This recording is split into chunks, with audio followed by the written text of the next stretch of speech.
শহরের এক নামকরা বিজনেসম্যান হঠাৎ করে একদিন কোটিপতি থেকে রাস্তায় বসে যায়। তার কেয়ারলেস, বেকার, দায়িত্বজ্ঞানহীন ছেলেকে নিয়ে পেরিয়ে আসতে হয় নিজের বাড়ি থেকে। নিজের প্রতিষ্ঠিত ছেলেরাও এই পরিস্থিতিতে তার পাশে দাঁড়ায় না। শেষ পর্যন্ত সেই দায়িত্বজ্ঞানহীন ছেলেটাই নিজের মাস্টার প্ল্যান কাজে লাগিয়ে কিভাবে তার বাবার সবকিছুই আবার ফিরিয়ে দেয়, সেটাই দেখানো হয়েছে আমাদের আজকের গল্পে। বলছিলাম 2017 সালে মুক্তি পাওয়া জমস গসপেলস মুভির কথা। গল্পের শুরুতেই আমরা সেলফ মেড বিজনেসম্যান ভিনসেন্টকে দেখতে পাই, যে কিনা ত্রিশূলের অনেক বড় ভিনসেন্ট গ্রুপ অফ কোম্পানির ওনার। যমন তার ছোট ছেলে, আর এই হচ্ছে যমনের ভাই এলফোন্স আর জোসি। এলফোন্স পেশায় একজন ডাক্তার। সে নিজের শ্বশুরের নার্সিং হোমে জব করে, তার ওয়াইফও সেখানেই জব করে। পাশাপাশি তারা রিয়েল এস্টেটেরও বিজনেস করে। অন্যদিকে জোসি ভিনসেন্ট কোম্পানির বিজনেসগুলো দেখাশোনা করে। বর্তমানে তারা সবাই ভিনসেন্টের মেয়ের বিয়ে নিয়ে ব্যস্ত। এদিকে বরবউকে চার্চে নিয়ে যাওয়ার দায়িত্বটা ভিনসেন্টের আঙ্কেলকেই দেওয়া হয়েছে। সেই আঙ্কেলের ওয়াইফ একজন মেয়র, আর সে তার ওয়াইফের অফিসের পিউন। তাছাড়া এই কাজের পাশাপাশি যমুনের আঙ্কেল ঘুষ নিয়ে বিভিন্ন রকমের ইল্লিগাল কাজও করে থাকে। তো ভিনসেন্ট যখন তাকে কল করে, তখন সে বলে বরবউকে নিয়ে আসার কাজটা তো আর আমার নয়, ওটা তো যমুনের কাজ ছিল। তখন যমুনের বড় ভাবি যমুনকে কল করে। এদিকে যমুন একটা মার্কেটে এসেছে কিছু জিনিসপত্র কিনতে। সে রাস্তা দিয়ে যাওয়ার সময় বারবার আশেপাশের মেয়েদের দিকে তাকাচ্ছিল। তার ভাবি তাকে এইভাবে সময় নষ্ট না করে তাড়াতাড়ি জিনিসপত্রগুলো কিনে নিয়ে বাড়িতে চলে আসতে বলে। এদিকে যমুন এটিএম থেকে টাকা তুলতে গেলে তার সাথে তার বন্ধু মোস্তাকের দেখা হয়। মোস্তাক বলে, তুই তোর গাড়ি এখানে রেখে দে, আর আমার সাথে চল। আমার বিএমডাব্লিউতে করে তোকে একটা সুন্দর জায়গায় নিয়ে যাব। তারপর তারা মোস্তাকের গাড়িতে করে একটা বারে যায়। যমুন তাকে বলে, তুই তো শহর ছেড়ে পালিয়েছিলিস, এরকম বিএমডাব্লিউ টাকা পয়সা থেকে পেলি? মোস্তাক তখন বলে, আমার এক বন্ধু আমাকে কিছু টাকা দিয়েছিল, সেই টাকা নিয়ে আমি ত্রিপুরে চলে যাই। এরপর একটা গার্মেন্টস ফ্যাক্টরিতে ইনভেস্ট করি। তারপর আস্তে আস্তে আমার সেই ইনভেস্ট ডাবল হয়ে যেতে শুরু করে, আর আমি হয়ে যাই কোটিপতি। খুবই সিম্পল ব্যাপার, তুই চাইলে তোকেও আমি কোটিপতি বানিয়ে দিতে পারি। এদিকে বন্ধুর সাথে গল্প করতে করতে যমুনের তার বোনের বিয়েতে পৌঁছাতে লেট হয়ে যাচ্ছিল। তাই সে তাড়াতাড়ি বেরিয়ে পড়ে। রাস্তায় পুলিশ তাদেরকে থামায় আর ড্রিঙ্ক অ্যান্ড ড্রাইভ চেক করে।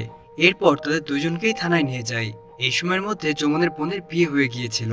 যমুন বাড়িতে এসে তার বোনের হাতে শুকনো একটা মালা দিয়ে বলে, হ্যাপি ম্যারিড লাইফ।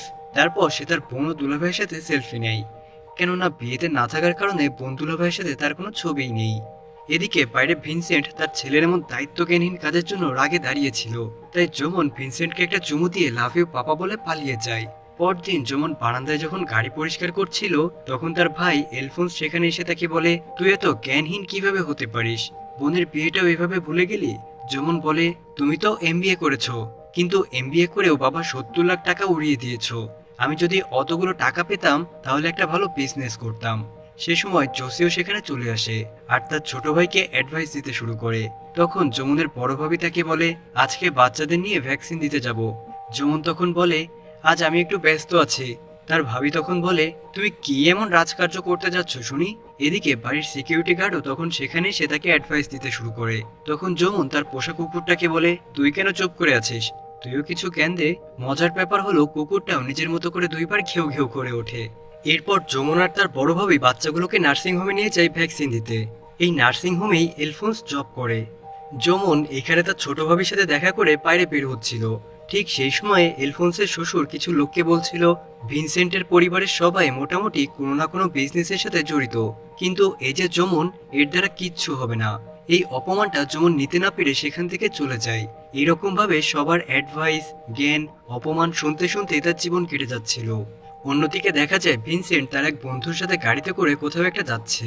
ভিনসেন্ট তার বন্ধুকে বলে, আমি একটা প্লট কেনার জন্য টাকা অ্যাডভান্স করে রেখেছি, ওখানে একটা অ্যাপার্টমেন্ট বানাবো, আর সেটা হবে আমার স্বপ্নের প্রজেক্ট। রাস্তায় হঠাৎ যমুনের আঙ্কেল তাদের গাড়ি আটকে বলে, সেই প্লট ওনার মারা গেছে, আর তার ছেলে এখন সেটা সেল করতে চাচ্ছে না। ভিনসেন্ট ওই প্লট ওনারের বাড়িতে যায় আর তাদেরকে সান্ত্বনা দেয়। প্লট ওনারের ছেলেকে সে বলে, তোমার বাবাকে আমি অ্যাডভান্স করেছিলাম। ছেলেটা তখন বলে, অ্যাডভান্স আমি ফিরিয়ে দেব, কিন্তু প্লটটা কোনোদিনও বেচবো না। ভিনসেন্ট এই সময় হতাশ হয়ে সেখান থেকে বের হয়ে আসে। একটু পরেই প্লট ওনারের ছেলেটা বের হয়ে বলে, স্যার, বাবা তো 10 একর জমি বেচতে চেয়েছিল, কিন্তু আমি আসলে পুরো 25 একর জমি বেচতে চাই। যদি আপনি পুরোটা জমি কিনতে রাজি থাকেন তাহলে আমি জমিটা সেল করব। ভিনসেন্ট আনন্দের সাথে জমিটা কিনে নেয়। একদিন যমুন আর তার বাবা বাইরে জগিংয়ে গেলে যমুন বলে, বাবা, তোমাকে কিন্তু খুব হ্যান্ডসাম লাগছে আজকে। তার বাবা বুঝতে পারে যমুন তাকে তেল মারছে। সে বলে, আরে বল বল, কেন এত তেল মারছিস? নিশ্চয়ই কোনো কাহিনী আছে। তখন যমুন তার বাবার কাছে একটা বাইক আবদার করে। তার বাবা বলে, গাড়ি তো আছেই, বাইকের কি দরকার? যমুন বলে, আমার একটা বাইক চাই। পরদিন সে তার বাবাকে আবার পটানোর জন্য বাবার পছন্দের একটা শার্ট এনে দেয়। অবশেষে ভিনসেন্ট গলে যায়, কিন্তু ভিনসেন্ট তাকে শর্ত দেয় কখনো যেন হেলমেট ছাড়া সে গাড়ি না চালায়। তারপর তাকে বলে, ঠিক আছে, তুমি পছন্দ মতো একটা বাইক কিনে নাও, শুধু বিলটা আমার অফিসে পৌঁছে দিও। এটা শুনে যমুন আনন্দে আত্মহারা হয়ে যায়। কিন্তু তারপর যখন ভিনসেন্টের কাছে বাইকের বিল আসে তখন সে মারাত্মকভাবে চমকে যায়, কেননা বাইকের দাম 18 লক্ষ টাকা। যমুন যখন বাড়ি ফিরে আসে তখন সবাই তাকে রাগ করতে থাকে আর বলতে থাকে, এত এক্সপেন্সিভ বাইক কেনার কি দরকার ছিল? যেমন বলে, আমি আমার বাবার স্ট্যাটাস ধরে রাখতেই এই বাইকটা কিনেছি। ভিনসেন্ট রাগ করে তাকে বলে, কাল থেকে তাহলে আমার ট্রান্সপোর্টের বিজনেসটা তুমিই সামলাবে, তাহলে তুমি টাকা পয়সার ভ্যালুটা বুঝতে পারবে। পরের দিনই যমুন তাদের ট্রান্সপোর্ট অফিসে যায় আর সেখানকার অ্যাকাউন্টসগুলো চেক করে। তারপরে সে সেখান থেকে বের হয়ে একটা বাসে উঠে মেয়েদের সাথে ফ্লার্ট করতে শুরু করে। শুধু তাই নয়, ড্রাইভারকে সাইডে বসতে বলে সে কিছুক্ষণ বাসও চালায়, কিন্তু তখনই পুলিশ তাকে ধরে ফেলে, কেননা তার কাছে বাস চালানোর লাইসেন্স ছিল না। তার আঙ্কেল তাকে থানা থেকে ছাড়িয়ে নিয়ে আসে। তার আঙ্কেল বাড়ি এসে বলে, আজ যদি আমি না থাকতাম তাহলে আমাদের ট্রান্সপোর্টের লাইসেন্সটা ক্যান্সেল করে দিত আপনার এই সুপুত্র। ভিনসেন্ট খুব বেশি চিল্লাপাল্লা না করে যমুনকে বলে, তুমি বেশ কিছুদিন ধরে চার্চে যাচ্ছ না, কাল থেকে প্রত্যেক সপ্তাহে তুমি চার্চে যাবে, আর একজন ভদ্র মানুষ হবার চেষ্টা করবে, নয়তো আমার সাথে আর কথা বলতে আসবে না। এরপর যমুন তার বাবার কথা মতো চার্চে যায়। ওখানে প্রে করার সময় সবাই যখন চুপচাপ ছিল তখন সে দুষ্টুমি করে আমিন বলে চিৎকার করে ওঠে। চার্চ থেকে বের হয়ে সে ক্যাথরিন নামের একটা মেয়েকে দেখতে পায়, আর ওকে প্রথমবার দেখে যমুনের ভালো লেগে যায়। এরপর থেকে প্রতিদিন শুধুমাত্র ক্যাথরিনকে দেখার জন্যই সে চার্চে যাওয়া শুরু করে। বিষয়টা যখন তার বড় ভাবি জানতে পারে তখন সে তাকে এই বিষয়ে হেল্প করে। সে বলে, তোমার ঘুম কেড়ে নেওয়া মেয়েটার নাম ক্যাথরিন, আর সে আমাদের মতোই একটা ধনী পরিবারে বিলং করে। এদিকে যমুনের বড় ভাবি আর আঙ্কেল মিলে একটা প্ল্যান করে। ক্যাথরিন মাঝে মাঝে পার্লারে যায়। এই ইনফরমেশনটা নিয়ে বড় ভাবি পার্লারে গিয়ে ক্যাথরিনের সাথে ক্যাজুয়ালি কথা বলার চেষ্টা করে, এমনকি দুইজনের মধ্যে বন্ধুত্বও হয়ে যায়। তারপর যখন তারা পার্লার থেকে বের হয় তখন প্ল্যান অনুযায়ী ক্যাথরিনের গাড়ির সামনে অন্য একটা গাড়ি রেখে ব্লক করা ছিল, সেজন্য বড় ভাবি তাকে নিজেদের গাড়িতে ড্রপ করে দিতে চায়। তখন তাদের গাড়িটা চালাচ্ছিল যমুন। এরপর পরবর্তী প্ল্যান অনুযায়ী তার বড় ভাবি একটা শপিং মলের সামনে নেমে যায়, আর এই সময় যমুন ক্যাথরিনের সাথে কথা বলার সুযোগ পেয়ে যায়। ক্যাথরিনকে তার বাড়িতে ড্রপ করে দিয়ে সে চলে যায়। পরদিন ভিনসেন্ট যমুনকে নিয়ে তাদের মেন্স টেক্সটাইলে নিয়ে যায় আর বলে, আজকে থেকে তুমি এই সেক্টরটা দেখাশোনা করবে। তারপর যমুন টেনিস খেলতে যায়, কারণ ক্যাথরিন সেখানেই যায়, আর এভাবেই তারা আস্তে আস্তে ক্লোজ হতে থাকে। কিছুদিন পর ভিনসেন্ট নিজেদের টেক্সটাইল শপে যায়। সেখানে গিয়ে দেখে সেখানকার ম্যানেজার ওনারের চেয়ারে বসে আছে। সে বলে, যেমন 40 লাখ টাকায় এই স্টোরটা বিক্রি করে দিয়েছে। ভিনসেন্ট অবাক হয়ে যায়, কেননা ম্যানেজার নিজেও জানতো এই স্টোরটার ভ্যালু কম করে হলেও 70 লাখ টাকা।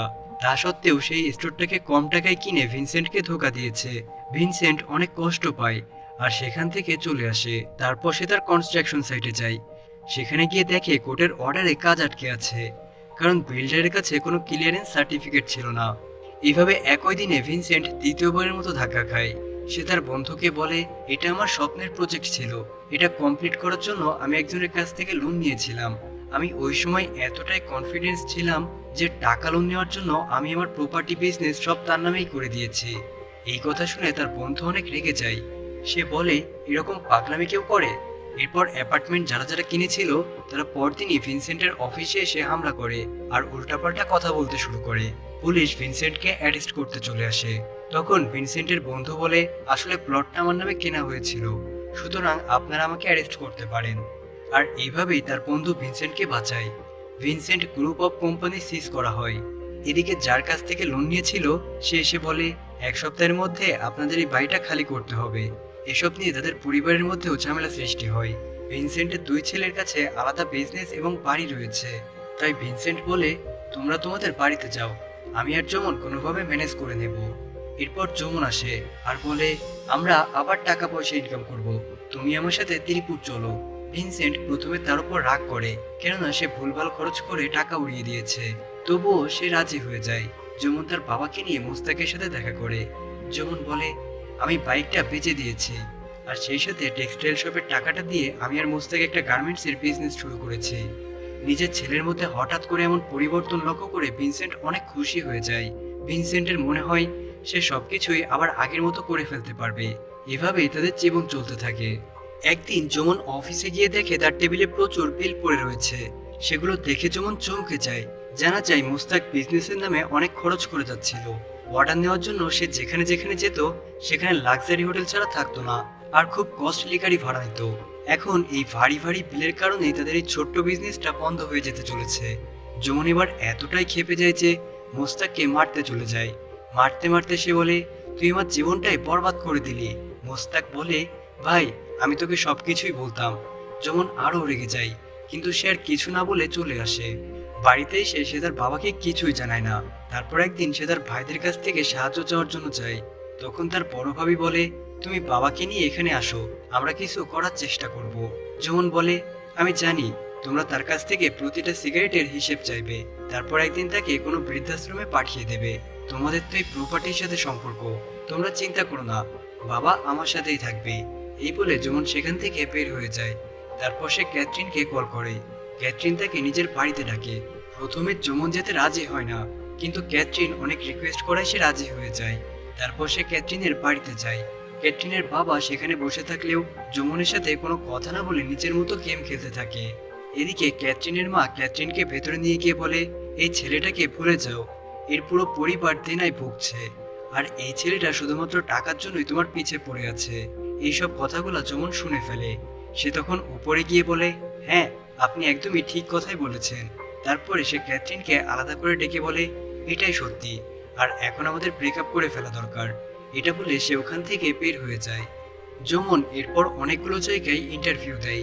একদিন তার এক বন্ধু তার এক কোম্পানিতে মার্কেটিং অফিসারের জব দেয়। যমন একদিন মোস্তাককে রাস্তায় দেখতে পায়। কথা না বলে সে তাকে ইগনোর করে চলে যেতে থাকে। কিন্তু মোস্তাকে সে বলে, এবার আমি সত্যি একটা দারুণ বিজনেস প্রপোজাল নিয়ে এসেছি। আমরা হ্যান্ডিক্রাফটের কাপড় কিনে ভালো টাকায় বেচতে পারবো। অনেক চেষ্টার পর যমন ফাইনালি মোস্তাককে আর একবার বিশ্বাস করে। অন্যদিকে ভিনসেন্টের পেরুমাল নামের এক লোকের সাথে দেখা হয়। তাদের মধ্যে বেশ ভালো একটা বন্ধুত্ব হয়ে যায়। ভিনসেন্ট তার নতুন বন্ধুকে যমনের অফিসে নিয়ে যায়। যেখানে পৌঁছে তারা জানতে পারে এখন আর এই কোম্পানিটা যমনের নেই। ভিনসেন্ট আবারও একটা ধাক্কা খায় আর খুব কষ্ট পায়, কারণ সেভাবে যমন আবারও তার কাছ থেকে সব লুকিয়েছে। বাড়ি ফিরে সে একের পর এক সিগারেট খেতে থাকে। এদিকে যমন বাড়ি এলে ভিনসেন্ট তাকে জিজ্ঞাসা করে, ব্যবসা কেমন চলছে? যমন মিথ্যা বলে। সে বলে, দারুণ চলছে। তখন তার বাবা তাকে একটা চর মেরে বলে, আমাকে মিথ্যা বলিস কেন? যমন বলে, তুমি অনেকদিন ধরেই অনেক কিছু নিয়ে টেনশনে আছো। আমি আসলে তোমার আর কোনো টেনশন বাড়াতে চাইছিলাম না। মোস্তাকের গাফিলতির কারণেই ওই কোম্পানিটা আমার ছেড়ে দেওয়া লেগেছে। তারপর ভিনসেন্ট বলে, সবার প্রথমে আমাদের এই ফ্ল্যাটটা ছেড়ে দিতে হবে, তারপর আমরা একটা ছোট ঘর ভাড়া নিয়ে থাকবো। তুমি চিন্তা করো না, আমি যখন আমার ছোট্ট দোকানটা চালু করেছিলাম তখন আমার কাছে একটা ভালো কোনো জামা কাপড়ও ছিল না। সম্পূর্ণ নিজের চেষ্টায় আমি ওই ভিনসেন্ট গ্রুপ অফ কোম্পানিকে দাঁড় করিয়েছিলাম। তুমি আর আমি একদম রাউন্ড লেভেল থেকে শুরু করব। দেখো, আমরা একদিন না একদিন আকাশ ছোঁবই। ভিনসেন্টের এই কথাগুলো যমনের আত্মবিশ্বাসকে আরও বাড়িয়ে দেয়। এরপর তারা একটা ছোট্ট বাড়িতে শিফট করে। কিছুদিনের মাথায় যমুন একটা বড় কোম্পানির কাছ থেকে অর্ডার পায়, কিন্তু কাজটা করার জন্য যে টাকার প্রয়োজন সেটা চেক সে পায় না। তার কাছে ইন্টারনেট ছিল না যে সে মেল করবে। সেজন্য সে ওই কোম্পানিতে গিয়ে তাদের কাছ থেকে ওয়াইফাই পাসওয়ার্ডটা চায়, যেন সে তাদেরকে মেল করতে পারে। কিন্তু অ্যাকাউন্টেন্ট ভাইদি পাসওয়ার্ড দেয় না, কেননা যমুন এই কোম্পানির কোনো স্টাফ না। এই সময়ে যমুন এই কোম্পানির ম্যানেজারকে দেখতে পায়। সে দেখতে অনেকটা জোকারের মতো, তাই যমুন তাকে পটিয়ে তার কাছ থেকে পাসওয়ার্ডটা নিয়ে নেয় আর সঙ্গে মেল করে দেয়। তারপরে সে ভাইদের কাছে গিয়ে বলে, ম্যাডাম, নিজের নামের সাথে 1 2 3 4 এর মতো পাসওয়ার্ড কিন্তু নিরাপদ না, পাসওয়ার্ডটা চেঞ্জ করে ফেলবেন। আর যদি কোনো সেলসম্যান আসে তাহলে তাকে পাসওয়ার্ডটা দিন। এটা বলেই সে ওখান থেকে চলে যায়। মোস্তাক এবার যমুনকে নিজেদের ফ্যাক্টরিতে নিয়ে যায়। মোস্তাক কয়েকজনের প্রোফাইল দেখিয়ে বলে, আমরা এদেরকে দিয়ে কাজগুলো করব।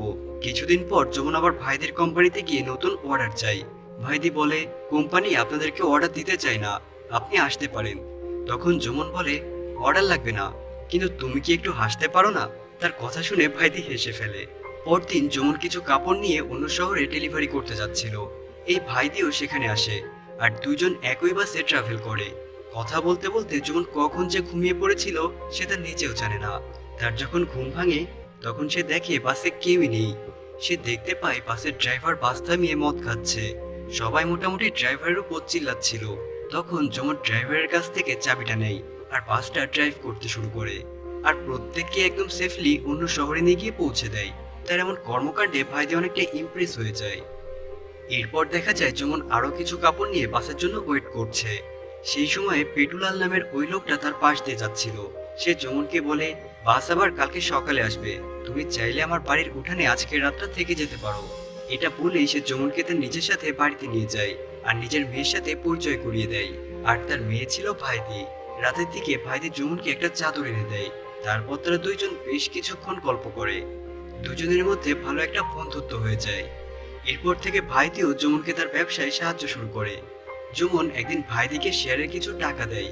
প্রথমে ভাইদি সেটা নিতে চাচ্ছিল না, পরে সে ওটা নিয়ে নেয় আর বলে, আমার টাকাটা আসলে দরকার ছিল, কিন্তু তোমার কাছ থেকে টাকা নিতে কেন জানি আমার খুব একটা খারাপ লাগছে না। এভাবেই সে খুব সুন্দরভাবে গুছিয়ে তার মনের কথা যমনকে বলে দেয়। এদিকে ভিনসেন্ট মাঝে মাঝে যমনকে 555 সিগারেট নিয়ে এসে দিতে বলতো, কিন্তু যমন প্রতিবারই এড়িয়ে যেত। একদিন সে তার বাবাকে একটা বড় সিগারেটের প্যাকেট এনে দেয় আর বলে, আমি চাই তুমি এভাবে আমার সাথে আরো অনেক বছর থাকো। সেজন্যই আমি এতদিন তোমাকে সিগারেট খেতে বারণ করেছিলাম, কিন্তু তুমি এত জেদ করো যে আমি আজকে নিয়ে আসতে বাধ্য হয়েছি। এই কথাগুলো শুনে ভিনসেন্ট ইমোশনাল হয়ে যায়। সাথে সাথেই সে তার ছেলেকে প্রমিস করে যে সে আর কোনোদিনও সিগারেট খাবে না। তো একদিন ভাইদের কোম্পানির এক মহিলা ক্লায়েন্ট তাদের অফিসে আসে। সে আসলে খুঁটে খুঁটে কাজের ভুল বের করে। ভাইদি এই ব্যাপারে যমুনের কাছে হেল্প চায়। এরপর তারা দুইজন সেই ক্লায়েন্টকে তাদের গ্রামে ঘুরতে নিয়ে যায়। সে মহিলাকে তারা তাদের কালচারের ব্যাপারে বোঝায়। সেই মহিলার এগুলো খুবই ভালো লাগে। সে ভাইদিকে একটা দামি রিং গিফট করে। শুধু তাই নয়, সে যমুনকে একটা বড় অর্ডার দেওয়ার প্রতিশ্রুতি দেয়, যেটা কমপ্লিট করতে হলে যমুনের বেশ কিছু টাকার দরকার। সে লেবারদের সাথে কথা বলে আর তাদেরকে বলে, আপনারা যদি আমার জন্য এই কাজটা করে দেন তাহলে আমি 1 মাসের মধ্যে আপনাদেরকে পেমেন্ট করে দেব। আমি আপনাদেরকে কথা দিচ্ছি। লেবাররা যমুনের কথায় ভরসা পায়। তারা রাজি হয়ে যায় আর একদম সঠিক সময়ের মধ্যে তারা কাজটা কমপ্লিট করে দেয়। ক্লায়েন্ট যমুনের প্রোডাক্টে অনেক খুশি হয়ে যায় আর সঙ্গে সঙ্গে তাদের পেমেন্টটা দিয়ে দেয়। তার দেওয়া কথা মতো সে সব লেবারদেরকে পেমেন্ট করে নিজের বাবার সাথে দেখা করতে যায়। আর সে তার বাবাকে বলে, বন্ধক রাখা বাড়িটা আমি আবার ফিরিয়ে এনেছি বাবা। পরদিন বাবা ছেলে তাদের সব জিনিসপত্র প্যাক করে সেখান থেকে বের হয়ে যায়। ভিনসেন্ট নিজের ছেলের এই কাজে খুবই গর্ববোধ করছিল। সে পেরুলাল আর ভাইদিকে ধন্যবাদ জানায়। যমন সবাইকে ভাই বলে, কিন্তু ভাইদিকে কিছু না বলে সেখান থেকে চলে যায়। ভিনসেন্ট বলে, তুমি কিন্তু এটা ঠিক করলে না। সেই মেয়েটা সেখানে দাঁড়িয়ে ছিল, কিন্তু তুমি তার সাথে একটাও কথা বললে না। যমন বলে, আমাদের কাজ হয়ে গেছে, আমরা চলে এসেছি, এতে এত ইমোশনাল হওয়ার কি আছে। ভিনসেন্টের খুব খারাপ লাগে এটা ভেবে যে হাতে টাকা পেতে যমন এতটা বদলে গেল। তো বাড়িতে পৌঁছেই ভিনসেন্ট তার পরিবারের সবাইকে ডেকে দাওয়াত দিয়ে খাওয়ায়। পরদিন বাবা ছেলে মর্নিং ওয়াক করতে বের হয়। ভিনসেন্ট বলে, আমরা তো রোজই এই রাস্তা দিয়ে যাই, আজ হঠাৎ করে অন্য রাস্তায় কেন? যমন বলে, আরে চলোই না, আজ একটু অন্য রাস্তা দিয়েই যাওয়া যাক। ভিনসেন্ট তার কথাগুলো সিরিয়াসলি নেয় না। সে যমনের সাথে হাঁটতে থাকে। তখন সেখানকার একটা বাড়ির গেট খুলে সেখানে পেরুলাল আর ভাইদি দাঁড়িয়ে ভিনসেন্টকে গুড মর্নিং জানায়। ভিনসেন্ট প্রথমে গুড মর্নিং বলে ঠিকই, কিন্তু পরে সে রিয়েলাইজ করে এরা দুইজন এখানে কিভাবে এলো। পেরুলাল বলে, স্যার, এটা আপনার ছেলেরই প্ল্যান ছিল, ওর জন্যই আমরা এখানে আসতে পেরেছি। ভিনসেন্ট তখন আনন্দের সাথে যমনকে বলে, তুই বেটা শোধরাবি না কখনোই। এটা বলেই সে যমনকে তাড়া করে। আর এরকম একটা হ্যাপি এন্ডিং এর সাথে সাথেই আমাদের আজকের গল্পটা এখানেই শেষ হয়ে যায়।